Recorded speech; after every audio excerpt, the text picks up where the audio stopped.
Why is this sassy old man from a 2004 Barbie movie getting more likes than Charlie D'Amelio on TikTok? And why does he have so many Stan accounts? This is Preminger, the antagonist in the Oscar-winning...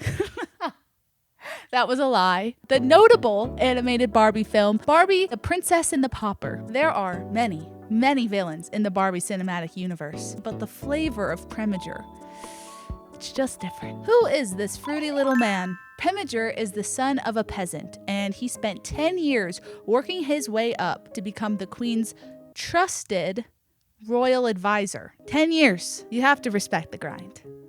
A little bit, come on. So the whole situation in The Princess and the Pauper is that the kingdom's gold disappeared, and the queen needs to act fast. You know, they need money so that she can take care of the kingdom's people. Preminger took the gold.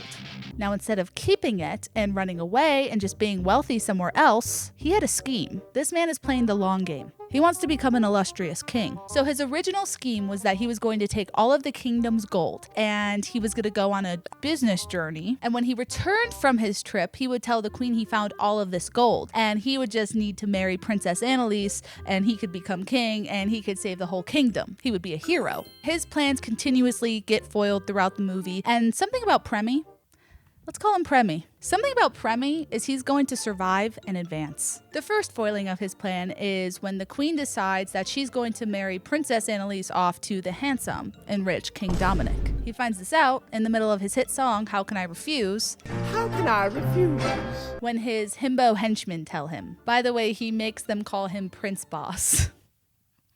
Prince Boss, to you. He's very iconic. You have to give it to him. He's a little upset about this at first, of course, because he's been planning this for 10 years, but no worries. Survive and advance, baby. He's like, oh, I'll just kidnap her, wait for the king to leave, and they can cancel the wedding, and then I'll pretend I saved her. The queen will want me to marry Princess Annalise, and everything will be fine. Everything will work out, you know, just a small roadblock. We keep going. We do not give up. Never back down, never what? Never give up! But his plan is foiled again, because Princess Annalise actually has a doppelganger named Erica who replaces her while she's missing. So he's like, no problem, I'll just unalive them both and marry her mother. So he proposes to the queen, and she reluctantly accepts his proposal. And he was so close, but the girlies found a way to escape and stop the wedding, and then they explain the whole situation. And he runs away, but the horse kind of retaliates against him and then bucks him off, and he lands in cake. And that's the last we saw of him. It's assumed that he got arrested, but we really don't know. Okay, so that's Premi's very brief character plot overview. And if after that you still don't really understand who he is, there's 3 things you need to know about him. He's going to be scheming, plotting, and acting cranky. Okay, that's the holy trinity of Premi. Right there, baby. Now, I just think there's so many things that came together and aligned to make Preminger such a perfect character. One is he was voiced by Martin Short. And Martin Short put his entire soul into this role. Every line and expression was just so beautiful. Why, hello. Rouse every cheer! Who left this mangy beast? You idiots! Something that is so funny is he was asked in an interview about Preminger, and he literally did not recall voicing him. Preminger in the Barbie movie, The Princess and the Pauper.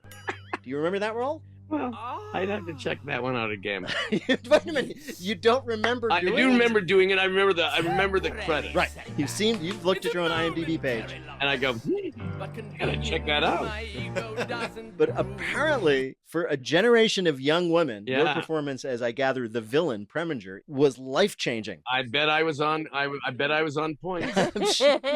2, Jean Gilmore, I want to make history, was the character designer for Preminger. Let's take a second to talk about a legend. She did the visual development for Frozen and character designer work for The Lion King, Toy Story, Hercules, Mulan, Tarzan, Aladdin, and many, many more. The collaboration of these 2 people, both putting in so much hard work, effort, respect into their art, that's how you create something that's timeless. That's how you create something that resonates with people. Preminger is a work of art. If you disagree, there's the door. Let's take a look at him. First, the hair. Now, of course, yes, it may be a powdered wig, but I choose to believe this man sleeps in rollers. This is an insane blowout. This is so stupid. but I'm having fun. Can't a girl have fun anymore? Have we learned nothing from Cyndi Lauper? So we have this gorgeous purple coat with insane gold detail, and it's very slay. He has these green little pantaloons, and the bows on his high-heeled shoe matches his neck bow. So madness and badness. Combination. He also has an obscene amount of rings, and as someone also who is a ring wearer and maybe wears a little too many, don't need to wear this many rings, I resonate with him and I feel like I relate to him. Why else do we have fingers? So we pair all of this with the fact that he's a short king. Noticeably short in the movie, by the way. It's also important to note that Premature stans around the world have deemed this man to be gay. That boy is gay.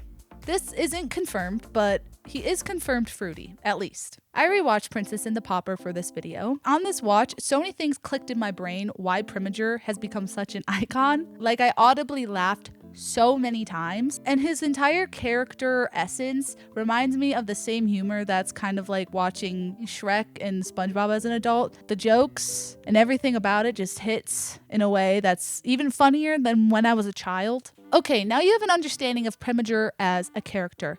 Let's go online and talk about his rise to internet fame.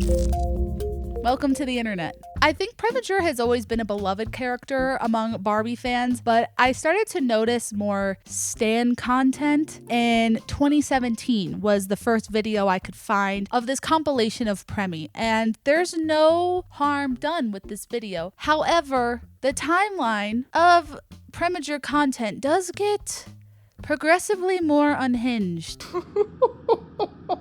Specifically, this person on YouTube named Blux Edits or Blue X Edits, one of the two. They make the most incredible Premature edits on the internet. You have to give it to them. The creativity of these videos is unmatched. My personal favorites is Premature X Sporticus, Patrick Bateman in Premature, and Premature and Andrew Tate. Let's take a look at some of these.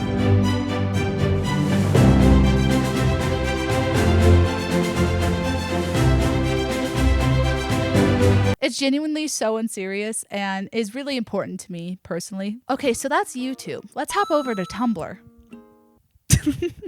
There is this incredible PowerPoint covering why Premature deserved the crown, with prose consisting of natural problem solver, peasant son, and inspiring leader. They also made a slide excusing his cons of creating a hostile work environment and attempting to force two women into marriage. One slide also just goes into more detail on why they like Premature in general. One of my favorites is talking about his dog. Named Midas, who is inexplicably an Italian-American dog who is vaguely mafia-coded because of his gold tooth and New York accent. And anything belonging to him, ergo and ipso facto, belongs to me. Also mentions his amazing physicality and the fact that he doesn't even hide being evil and in general is just a f***ed up little freak. It is so funny. I recommend reading it. I linked it below if you want to look through it. I then hopped over to Reddit, where people were theorizing that George R.R. Martin, the guy who wrote Game of Thrones, ghost wrote Barbie and the Princess and the Pauper. Because, Game of Thrones spoiler, Premature's plotline is parallel to Littlefinger's, and people saying that Mark Twain's book Princess and the Pauper was actually fan fiction of this movie. So, with the Barbie movie coming out and Barbie discourse becoming more mainstream, a lot of girlies were going back to watch the old Barbie movies and rediscovered Premature and how iconic he is. So now he's kind of just being used as a meme on TikTok as a relatable king because his expressions, his voice lines, everything about him is hilarious. Get out of that bed! Throw her in the dungeon! Checkmate. And perfect material for being TikTok famous. Let me in. You idiots! You moron idiot! Ugh. The Premature hashtag on TikTok now has over 450 million views, and the people love him. And he got the thing he always wanted, which was fame. So if anything, Premature has taught us a lesson. If you believe in yourself enough, your dreams will come true. Because now, he's the people's prince boss. Think thank you guys so much for watching. I'm so happy to have you here. A couple of updates. I made a Discord. If you're interested in joining, the link can be found below. We have a lot of fun over there. We're talking about all sorts of funny little things. And I also have a Patreon if you want to join and support me. And let's just take a moment to thank my patrons really quickly. Thank you to Carla, Charlotte, May, Harmon, Felicia, Aronson, Daddy, Warbucks, Angelica, Violet, Evan, Freeze, Carrie, Rainbow 4v3, Alex G, 10 Tiny Bees, Annie Wyas, Rachel, Louie, Shar, Giselle, Clark, and Cassandra. Thank you. I love you. Thank you for supporting me. I'll see you guys soon. Me and Premi love you all.